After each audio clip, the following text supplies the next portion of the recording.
started dancing when I was 3 years old because I was born what the doctors at that time called a club foot. It wasn't a club foot, but it was a severe impairment with my foot, and the doctor told my mom to stop me in ballet lessons to strengthen my ankle. So I started dancing at a very young age. I had no plan to start my own dancing school. I was working. I went to business school and finishing school and Boston Conservatory for dance, but when I finished business school, I had a job at TV Guide in Boston, and it was a very exciting job because at that time all of the TV shows were live. So it was live television and it changed every week, and it was an interesting job. But I was approached by someone to teach dance for them, and I did. I did it for one season, and then I realized that I really enjoyed it a lot. So from that one season, after I worked for another school for a season, I decided to open my own school, and a lot of my students from my 1 year of teaching followed me. So I started, and I had an ad in the paper to start my school, and I just thought, I'll have a school. But I had 8 students when I started. Wow. I only had 8 students, and I was like, this isn't going to work out very well. But word of mouth, and then once I started, and that's how it started. So I've heard this story a million times, but what she told me was, so she used to be a dance teacher at a different studio, and she asked for a raise and asked to go and do her own class, kind of like under their name, but by herself. And they said, we'll give you a nickel a student. And she said, for a nickel a student, I'm gonna go and try it myself. So she had no intention of doing a studio. That was never her plan. She was just like, now I have to do it and I have to be good at it. So I rented the little building that I'm still in from the man who lived next door. I looked around for different locations. So I rented the little brick building, and I had the studio upstairs in this building, 1-room studio, because it was just me teaching at the time. And my mom and dad, of course, helped me then. And then I got married, and we decided to buy the building, and we thought it would be better to live over the dancing than under it. So my husband remodeled the whole building, and we've added on. We've added side and up and down, and we've expanded as much as we can, but we're still in the same building after 62 years. my family helps me all the time. I'm trying to think. All the time. My dad helps me around this building in general. There's always something broken or not working that needs to be fixed, whether it's a leak or a TV breaks. So my dad helps me all the time. My mom always announces for me, which is really nice because it's very hard to announce and also cue the dancers or run backstage or if someone needs something. So my mom announces for me. My dad helps with all the physical stuff or the props. My sisters are always at the shows, at the competitions. Sometimes you just need an extra pair of hands, but everybody helps all the time, which I'm very grateful for. Granddaughter Kirsten has taken over the school now. Kirsten, I didn't realize that it was always in her mind to take over the school.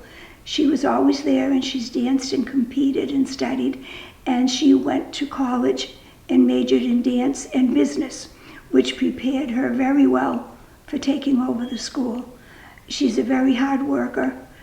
I think she's a very easy person to get along with. She's very fair. She knows dance. She has improved on the business side of the school in a couple of years, in just a few years. I had no idea that one of my granddaughters would be interested in taking over the school, but it's a pure joy for me. I never really danced with her. She was never my teacher. She never taught as long as I was here, but she'd always come into the class, kind of like what she does now, and yell at everybody, and in her way, or be like, I love this, or you guys are great, or you guys are this, or come in after the competition and tell us how good or not good we were, but she never taught me. But my favorite just like memories of being here with her is I used to come a couple days a week and I would just like sneak into the back room like in the middle of class and just sit with her and like have dinner. And it was nice because you don't always get to see your grandparents during the week. So just seeing her in the back room, that was nice.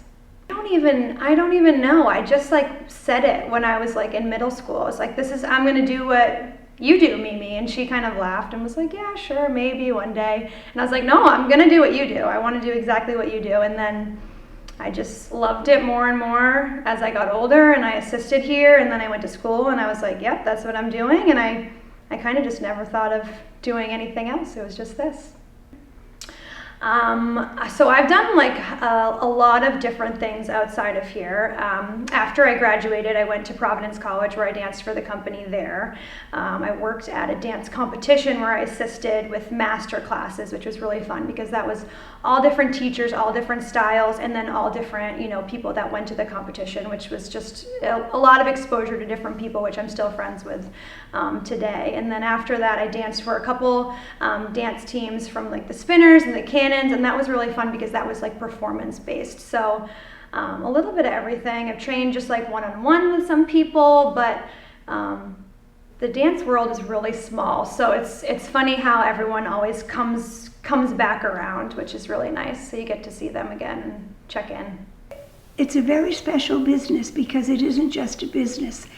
You're working with a family, and the families become special to you, and the dance time was special to them, and all of the people that were there spent time together. And it seemed to me that if we had a group of people, that we should be doing something worthwhile. So I started in just doing community projects because I felt like, and I still feel like it even more, that all of the kids that came to dancing school had parents that cared about them. A lot of the mums were working so that they could go. And my mother worked in a shoe factory so she could afford my dance lessons.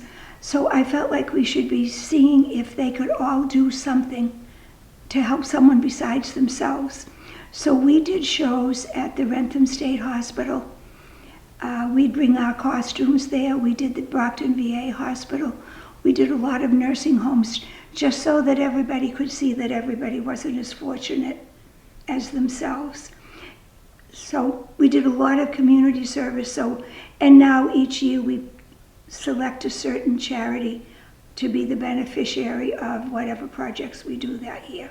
So it started small and it really grew into many, many projects that were so worthwhile. We helped build the house for parents that are staying with sick children that can't afford to be in a hotel. It was the Jamie Fisk House. We have raised money for the whole dog, for the training, for the guide dog for the blind. We've done a lot of projects. For the first women's school in Rwanda, that might have been my favorite project. We sold coffee cakes to raise money. Some things we do for our community is that we march in the Veterans Day Parade and the Christmas on the Common Parade for East Bridgewater.